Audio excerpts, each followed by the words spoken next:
A big accident, an anonymous note, and many friends pointing fingers at each other. It's the premise of the reboot, requel, sequel. We'll talk more about that. It's I Know What You Did Last Summer 2025. We'll be back in just a moment.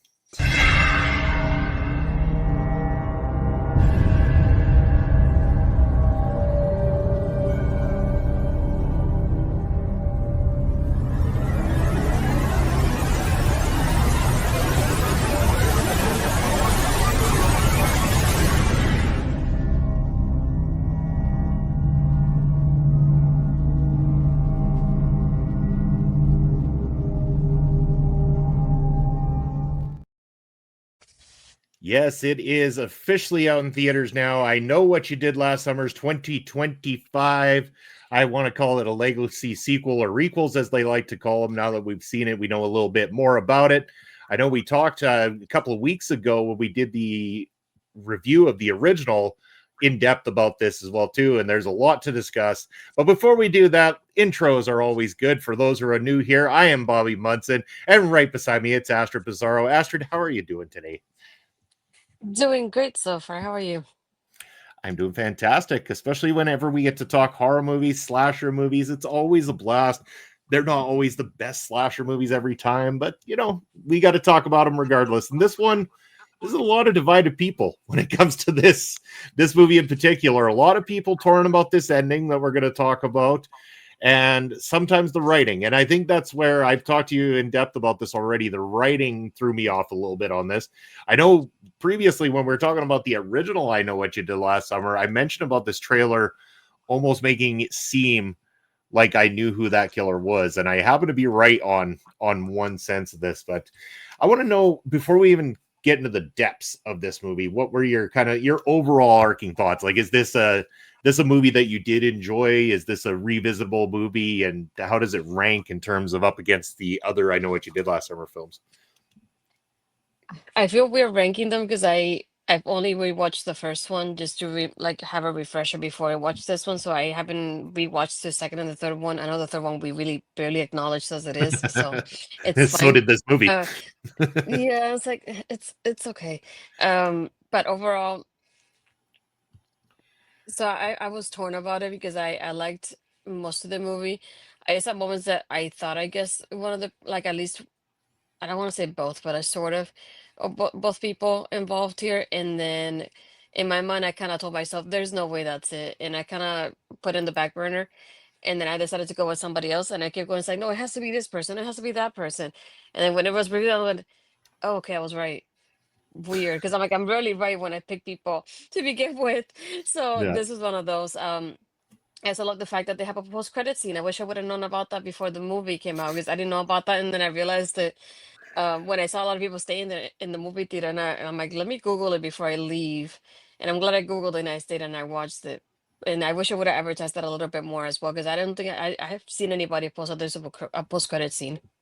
Yeah, see, and that's where it got me. I didn't know about it either, so I was just quick to hop up and leave because most horror movies don't leave with a post-credit scene at all, kind of thing. So it's like, okay, we're good. I walked out, and nobody in our theater was really sticking around. Like, and sometimes, like locally here, I find almost every movie there's those few people who linger just in case they're not in a rush to get Mhm. out. Where I'm like, no, I want to get out of traffic. I don't want to be stuck here waiting to get out of this place if I don't have to, kind of thing. If I know there's post credits, I'll stay for it. But if I don't think there is, I'll walk out. I walked out, and then you told me about this, and I'm like, oh, okay. So I have gone and found somebody who put it up on YouTube. So I have seen the post credit scene now. So we will talk about that in a bit as well.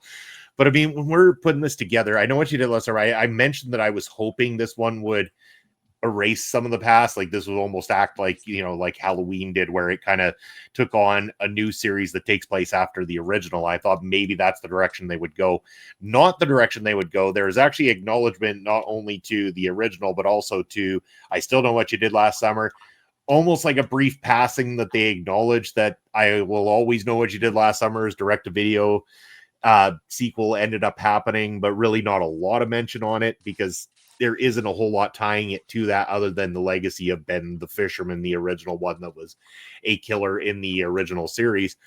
So this one is technically the fourth installment of the I Know What You Did Last Summer series. This one co-written by Jennifer Caitlin Robinson and Leah McKendrick. Jennifer Caitlin Robinson also directed this one. And really the same premise as what we got in the original I Know What You Did Last Summer for the most part. So we start off with a group of friends. They're, getting towards the 4th, or they're on the 4th of July. They want to have a good time. They know they're going to be heading out their different directions soon as people grow up. They go for a little bit of a drive. They're going to go and have some fun, smoke a little bit of their garden blend out on the side of the road, and they pull over on what's known as what with the Devil's Pass or something like that it's called there. Which, I mean, why you choose to park there in the middle of the road kind of was like, well, you're asking for trouble already. And so they kind of start alluding to something's going to happen. But unlike the original one where it was a drinking and driving accident that ended up occurring, this one was from swerving when they saw them parked on the corner of the road there, and they end up going over the top of this rail after this group tries to help them. What I found funny about this was, okay, some of them were like, like especially like Stevie, for example, saying like, I've just got my life back on track.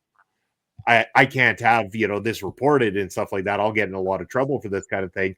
I was thinking to myself, I'm like, you did try to help though. I almost feel like the way the accident was set up, that the police could have been contacted and you could have said they found this person's vehicle hanging there. They try to help, and it went over the edge. No one would have been any the wiser. Like, this is not a place that's got security cameras lying around to catch all this or anything like that. I thought this one, even more so than the first one, was a lot more silly why they didn't just immediately report the accident to the police themselves, kind of thing. But I guess when you know the ending and the killers behind it, that okay, maybe there's a little bit more sense to why the reports weren't there or why they were panicking a little bit more about it. So we then flash forward a year in time. Things have changed. Of course, this has driven everybody apart to a certain degree. They all end up coming back together. And the all too notorious note comes about, I Know What You Did Last Summer. It kind of kickstarts things off. I felt like the premise of this was started off, interestingly enough, very similar to the original one. And very much like the original one, it takes a long time before we get into any of the actual slasher side of things. It was very, very warm and bubbly for the beginning of this movie. At least the first third of the movie, I'd say.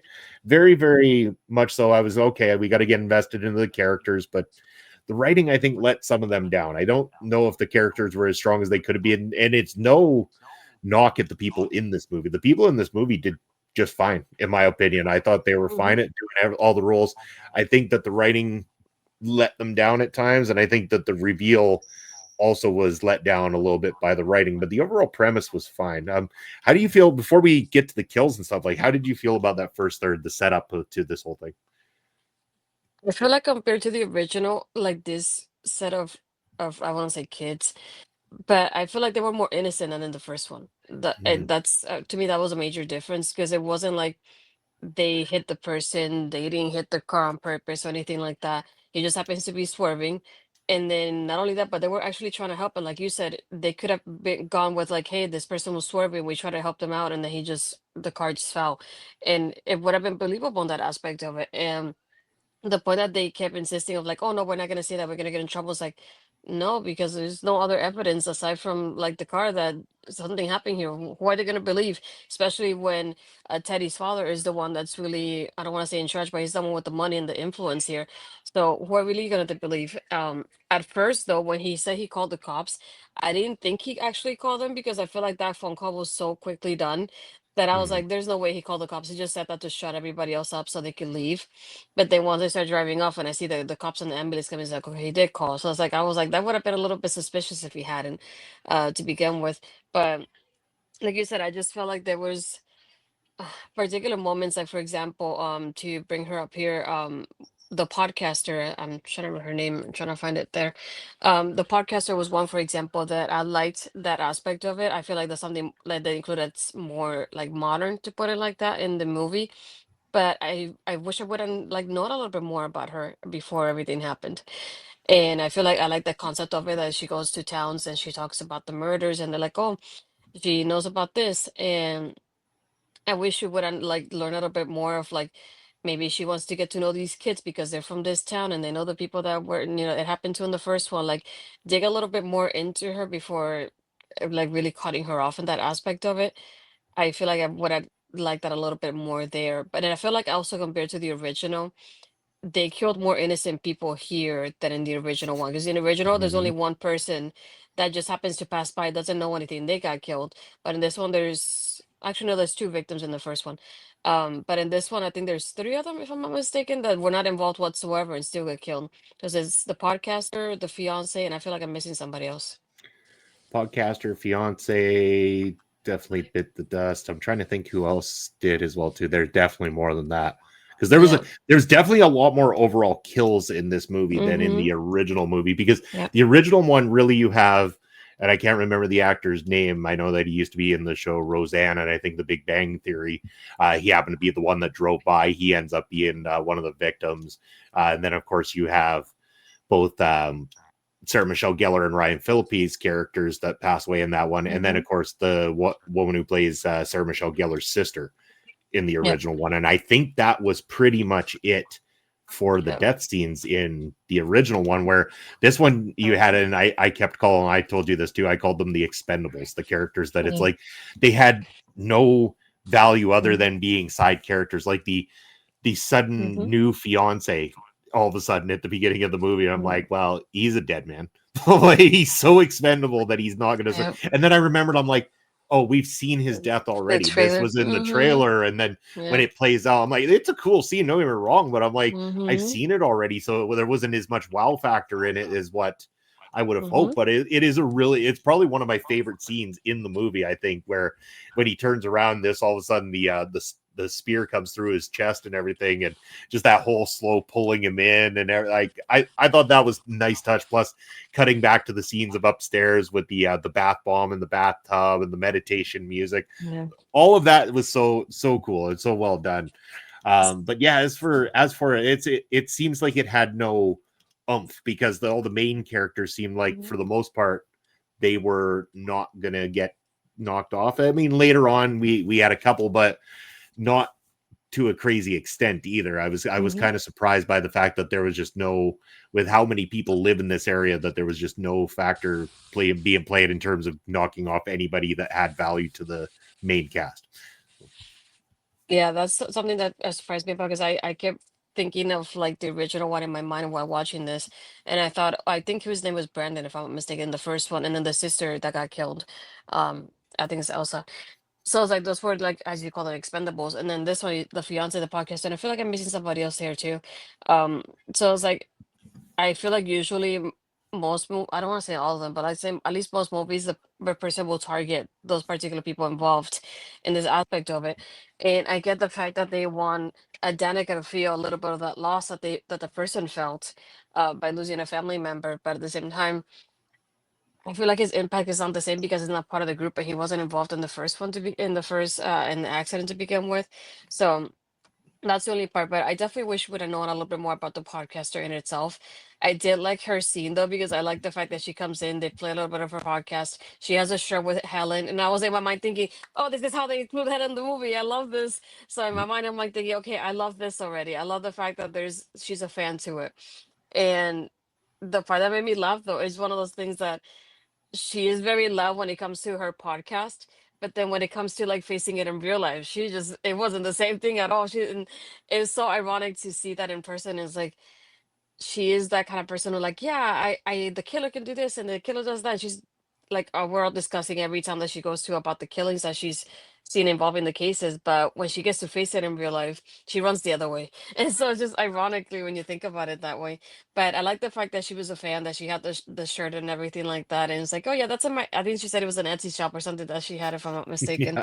So I like that kind of like feel to it because that makes it more like modern, because we do see stuff like that nowadays of like the shirts with the fandoms and things like that.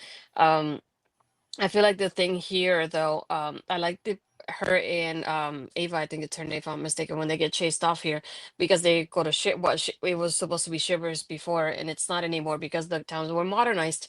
And I like this aspect of it because now it's a completely different town from what it was before. and it's more of a tourist attraction. It shows it to me. It's a little bit more modern in that aspect as well. The way it has changed because of the popularity, and I like that the fact that she tries to tell her, it's like, oh yeah, this is where it happened, and this is how it goes, and explaining everything to Ava. Even though Ava's from the town, the podcaster is the one explaining everything to her about the original killings. But I love the chasing here. I feel like there's moments that even Ava was so smart the way she was handling everything, going after the person, not afraid of actually hitting them back, and trying to find a way to hide, trying to find a way to run off. And even that moment where the little cage drops on her, she's like very quick about opening the door and trying to find a way out of there. But and to put it here, this is what I will start with the spoilers. This is the part that kind of gave it away for me in the aspect of it in two ways. First, because they're trying to call out to one of her friends, and the only friend that shows up is Stevie Mm-hmm. for her Yeah. friends. But then when the podcaster gets killed, you can see that it was she took off the mask from the person, and she goes, "You," as if she knows them. And I was like, she's not gonna know anybody from the recent group because she's only met Ava from the airplane and Milo that dropped her off. She doesn't know anybody else from Ava's friend group. So I was Yeah. like, so it has to be somebody from before somehow. And this is what really gave it away for me to begin with. Yeah, and for me as well too. I mean, I have my thoughts. We talked about this when we did reviewed the original one. Mm-hmm. I said from the trailer, Ray seemed all too happy to be involved, kind of thing. Where they show Julie, and it's like, I don't really want to get involved with this again, kind of thing. And I'm like, that seemed odd. And then of course we have that scene, and that kind of was a giveaway. I already felt like Stevie was connected as well too, because her connection to Ray. I also felt that, there's the scene at the beginning before the accident. They're talking about, oh, Stevie's just got her life back together, and oh, she's kind of that outcast. And when we come back a year later, it's like, oh, you're still friends with Stevie, and it's like Stevie seems to be the focal point of, like, even though she's not the main girl or what you would consider to be the main final girl of this movie, her name gets brought up so much as this like outcast to the group that I'm just like, I was like, you're an outcast. And then you're also this like adopted daughter of sorts to Ray. I was like, that seems odd. And then, yeah, like you said, her showing up at the scene with the podcaster, and then the podcaster opens up the fisherman's slicker to see who it was. It says, "Oh, you?" And I was just like, "Oh no, they didn't. They didn't. Please tell me they didn't." Like, and I again, like, it didn't ruin the overall whole movie experience for me, but I was like, it's so obvious. Like, you're just, I said to you too, I said they might as well have called it I Know What You Foreshadowed last summer, because they were just giving everything away as this went along. And then on top of it too, the other things that puzzled me, I was like, they're having a town meeting about, what's going on, and they want to cover this up because they don't want this happening again. And then without anybody ever reaching out to Ray or any mention that he even exists in this area still, he just pops into the town meeting, and it's like, you're going to deny that this ever happened around here? Stop trying to cover it up. And I'm like, so he lives there and he has a bar there, yet they've tried to like erase the past of it. Why did they ever let him take out a business registration to have a bar in the place that he had this happen to him in? And then the other thing was, like, when Julie starts getting involved, and I love Jennifer Love Hewitt, her efforts in this, and I love that she was in it, and I love that once we get to talking about it, we probably are going to see her in a follow-up to this movie as well too. But they could have given her some better lines. Like, it started off great, like she's in her class and she's talking about the way the psyche can make somebody, like, trauma can affect the psyche over time. I'm like, well, I mean, now you're alluding to it being Ray as well too. And then when they go to talk to her, and they just suggest that it's like, okay, a fisherman's after us or whatever. We know you went through this too. And she turns around with, I just have one question. What did you do last summer? And I'm like, nobody said they did anything last summer. They're just talking about a fisherman. I mean, you're coming at some pretty big conclusions here. Like, I was just like, and then on top of it, then they start going into the whole Ray and Julie, because again, I had even forgot this, that they got married at the end of I Still Know What You Did Last Summer. I totally forgot about that. But their only way to follow this up was they're divorced now because reasons. Like, there's no real explanation. What happened? Why are they separated? Why don't they talk to each other anymore? Like, what along the line happened to cause this rift? And we still don't really necessarily know. And there was like no real impact when Julie finally finds out that Ray is behind this stuff. It's like she shows up there to save the day, which, okay, cool. But then it was like she's just like, Ray, why, stop it, be nice, like it was kind of like, yeah, I Hmm. felt like there should have been more emotion. They should have let her really let loose, like Ray coming in, he should have taken a couple swings at her or something like that. Instead, they wanted to go for that nostalgic, like having her say the line. That's what I felt like. It was like it was all set up just to be able to see what are you waiting for, huh? Which I get it. I get the nostalgia part of that. It's understandable, but I don't think it was necessary, or you could have fit it in a way that played out better. I think the scene there between the two of them could have been better fleshed out. Um, I don't dislike Stevie and Ray as the killers. I think that the idea behind it was fantastic, and I will argue that with anybody on the internet that's complaining about it. So many people are saying it kills the legacy. It doesn't. I think the explanation that somebody's trauma can get to them so much that they would snap is fine. I think Ray's reasoning could have been a little better, other than, oh, Stevie said these kids picked on her, so we decided to kill them. Kind of thing, like Hmm. I think that he could have come forward and said, I presented this idea. If he would have said that he was tired of the legacy of what happened to him being completely overshadowed by the town as if it didn't Hmm. exist, and erase them, like he says to Julia, they're trying to erase us. I liked that more than I did his explanation of Hmm. working with Stevie, because he could have been using Stevie. This was his adopted daughter. Her dad passed away. She had problems with drugs. He took her in and stuff. He could have, come up with this whole plot with her. She had these friends that, had kind of abandoned her, and like he could have planted in her head, like, we can do something about this. And Hmm. I think that would have made for a much more interesting plot at that time. I'm still puzzled about why he chose to shoot her off on the boat so easily, kind of thing. Hmm. Like I was at that moment, I was half expecting him to turn around to Danica And with the shoot gun her. and stuff like Yes. that, or whatever. Or, yeah, sorry. And I was just like, wow, why, like what? Kind of thing. And I'm just like, there's Hmm. no way. Like this MFer is behind this. Like there's like, what Hmm. is happening? Like, there's no way he just shot his supposed adopted daughter who is doing all Hmm. these things, kind of thing, to save somebody he barely even knows. That doesn't make sense. And yeah. And then of all the things, she calls Julie James, not the police, to say, hey, by the way, Stevie was the killer and she's in the ocean somewhere, possibly still alive. Come find her, kind of thing. Like, I'm with Ray heading back to his bar, kind of thing. No, she calls Julie to say, oh, by the way, Stevie was the killer and everything like that. And then Julie just all of a sudden, ding, light bulb goes on. It's like, oh my God, Ray's helping her, kind of thing. She runs to the rescue. I'm like, some of it was a little bit silly. And also, Hmm. we've talked about this. We feel like there's two different movies here.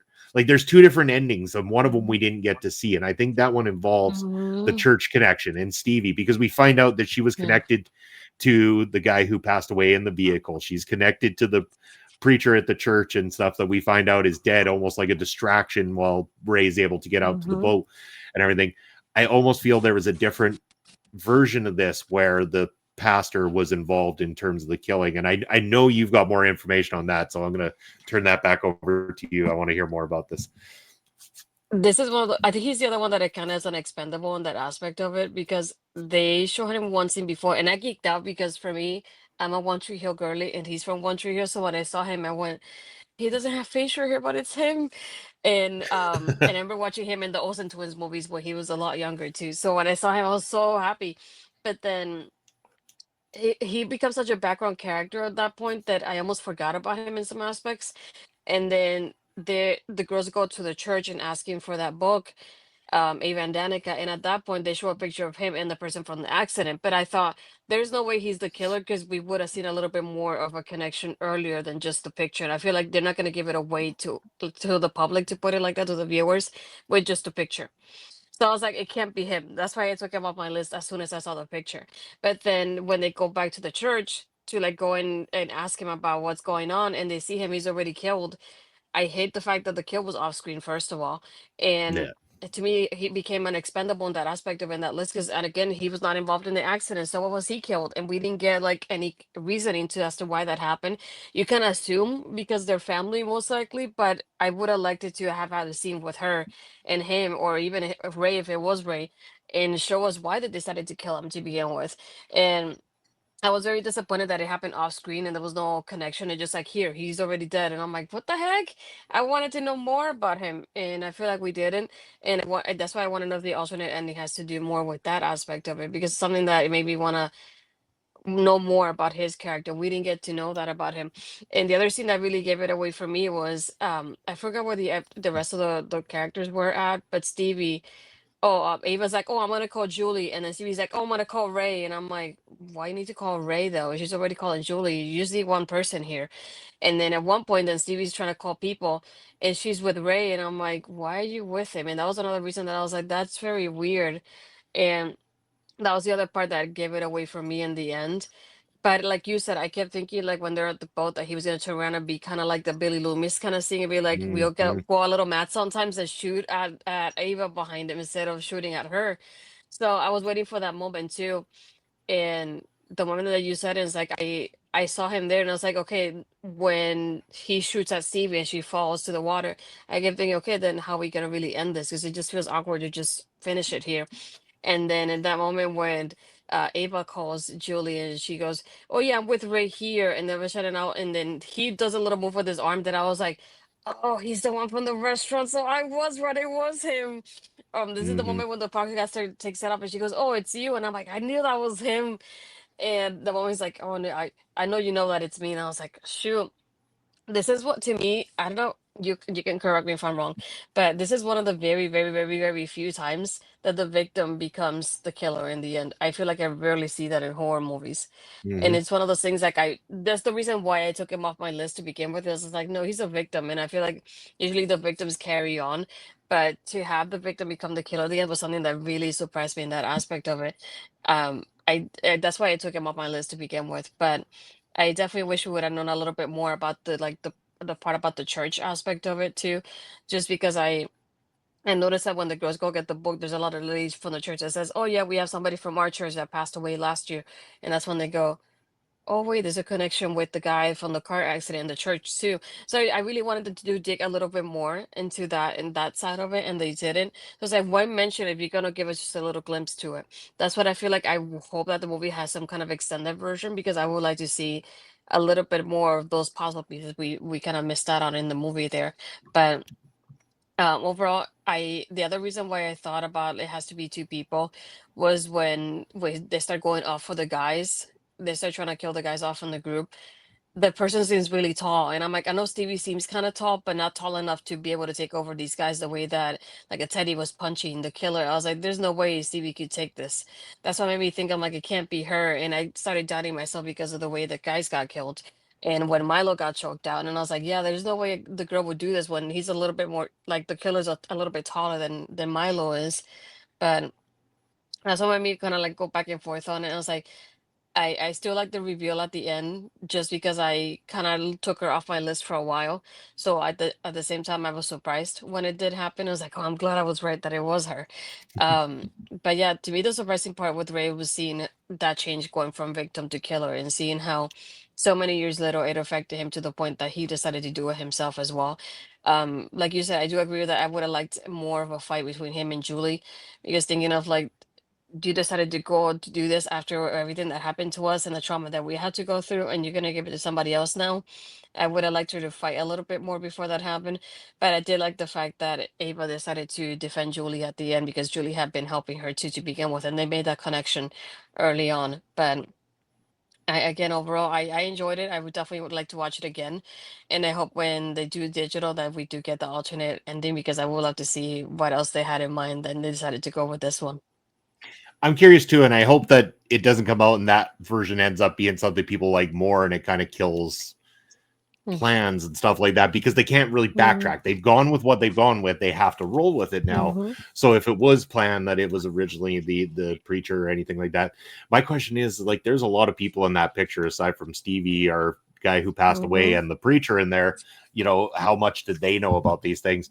The only thing I can think of about the preacher being passed away, it almost had to have been Ray who did it. I feel like he did it because Stevie probably Mhm, couldn't have brought herself to do it, especially with being somebody that helped her with her drug problems and everything like that. mhm, I feel he did it to make it look like he could set Stevie up. I feel like everything he set in place was to set Stevie up and everything, and he must have assumed that she was going to die with the gunshot, but maybe because it only hit the shoulder area and she hit the water, that she wasn't dead in the end anyway. And that's the other thing, is like after all is said and done, and we get to the very end and we find out that Ava's there, Danica's there, and they're chatting and they're sitting down, like basically just having a chat on the Like beach, nothing little lunch happened. and stuff, like as if you didn't just go through the worst experience of your life. And it's like, oh, by the way, Stevie's still alive. Oh, really? And they just kind of laugh it off. I'm like, what the Right? fuck? I'm like,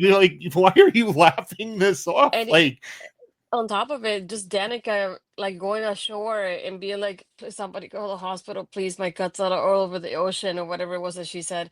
And I was like, how? How do you keep her alive after that? I was like, I don't understand. And they just then talking and making fun of the situation. I was like, I get that people do dark humor to get out of the situation sometimes, but I just feel like unnecessary at that point when they're just laughing it off that Stevie's alive. I was like, why would you laugh it up when she tried to kill you and she was your friend not 5 minutes yeah, ago?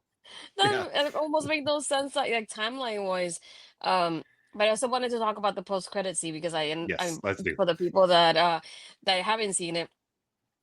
Like I said, I googled it before I left, and then in the scene we do see Brandy, which I was glad because I know Brandy had posted one of her pictures with her and Jennifer Love Hewitt from the original movie. So I was like curious how she was playing a role into this. Oh, and I forgot about Helen as well, which I want to talk about. um and her character, Brandy's character Carla, is watching the news, talking about what just happened with Julie and Ray, and she's like, oh, everybody's always trying to kill that girl. I love that, the line automatically. And she hears a doorbell ring and she's kind of like giving it that like scared face of like maybe she's next because of the Julie connection. But when she opens the door, Julie's behind the door with the hat on, and she's like, do you mind if I come in? Comes in and she has a picture from them in the original one, which is the one that Brandy posted, and Mhm. Brandy's face has an X on it, and at the back of it says it isn't over. And Jennifer Love Hewitt looks at her and she looks at her and she goes, "What we gonna f up this time?" And she's like, "I'm glad you said that." And I love that part of it too because I love that even if it's a post credit scene, it leads to nothing. At least they set up for something in the future, but it just makes you like, who the heck could it be this time for this part of it? So like in the concept of like the legacy characters, I do like how they were used. I would have liked to have Jennifer used a little bit more though, but I like how they used Carla in this situation though because I was wondering if they would connect it back to the second one or just the first one, so I'm glad they connected it back to the second one as well.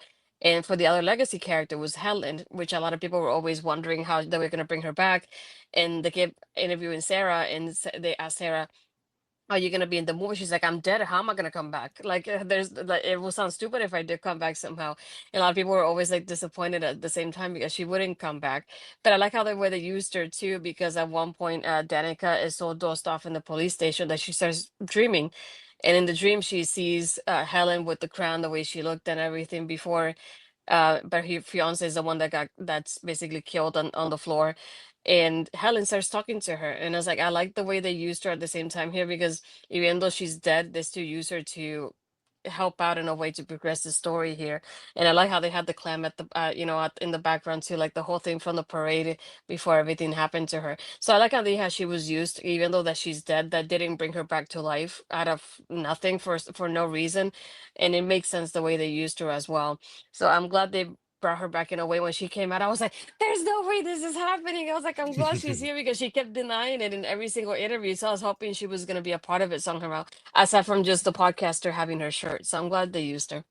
Yeah, I'm glad they did too. I wish it would have been maybe a dream sequence that Julie had or something like that, because it Hmm. makes. But I like, all we've established is that this character saw a picture at a cemetery. Like, other than that, she wouldn't know what she sounds like or how she Hmm. like, or that, like none of that would have made logical sense in reality. I'm like, but at the same time, I didn't dislike the scene. It's who was having the scene more that bothered me more than the scene itself. The Yeah. scene itself was really good. I thought they did a decent job with the de-aging technology in this one to make Hmm. sure that she still looked like, teenage version of Helen Hmm. Shivers. So I thought that was fantastic. And to go back to that post credit, so I mean, I was so adamant that I wanted this to erase the other chapters of I Know What You Did Last Summer, because let's not kid ourselves, I Still Know What You Did Last Summer is a terrible movie. But if there's one silver lining in that movie outside of our original legacy characters of Ray and Julie, it was the addition of Brandy's character Carla. I thought that she was a highlight of that particular film.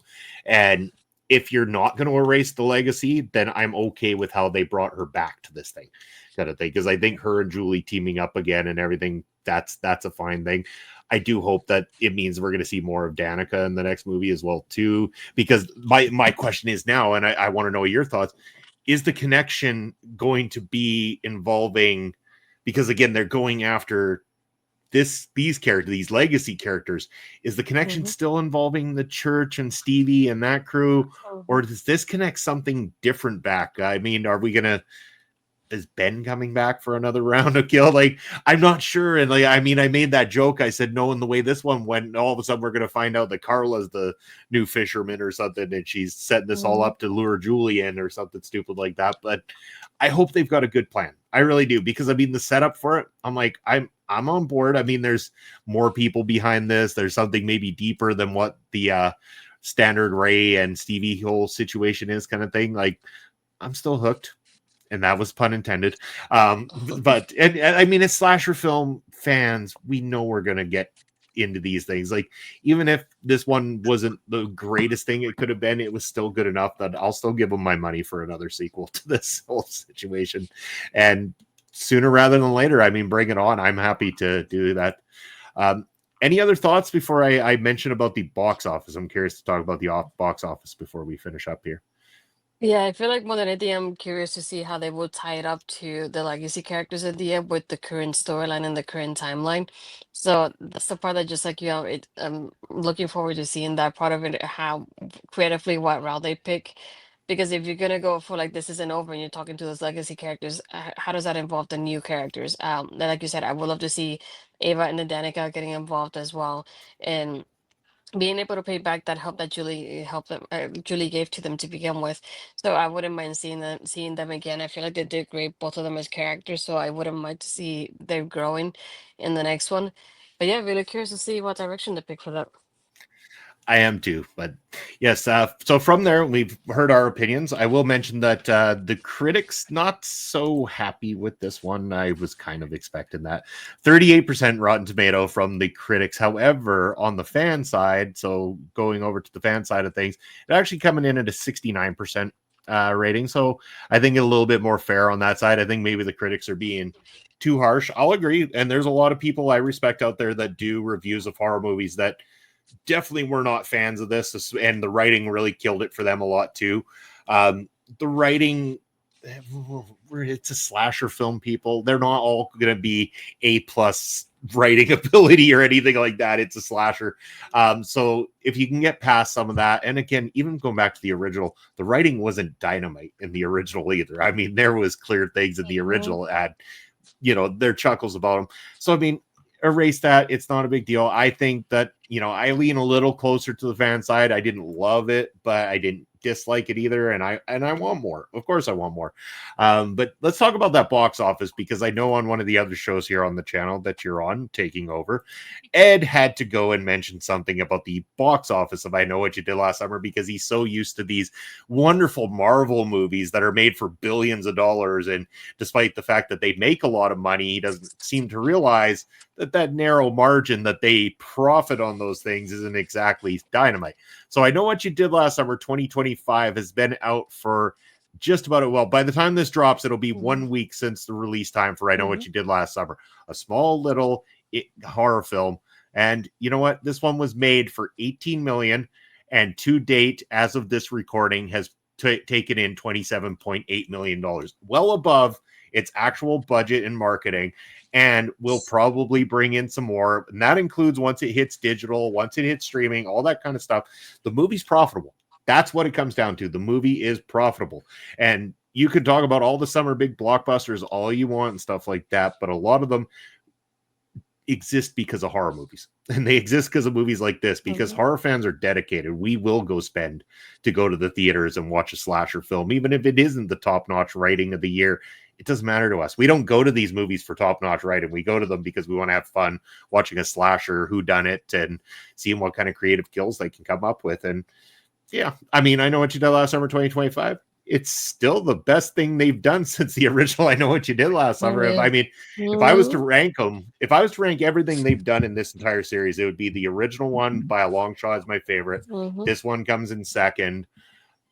I guess I Still Know What You Did Last Summer would probably come in third for me.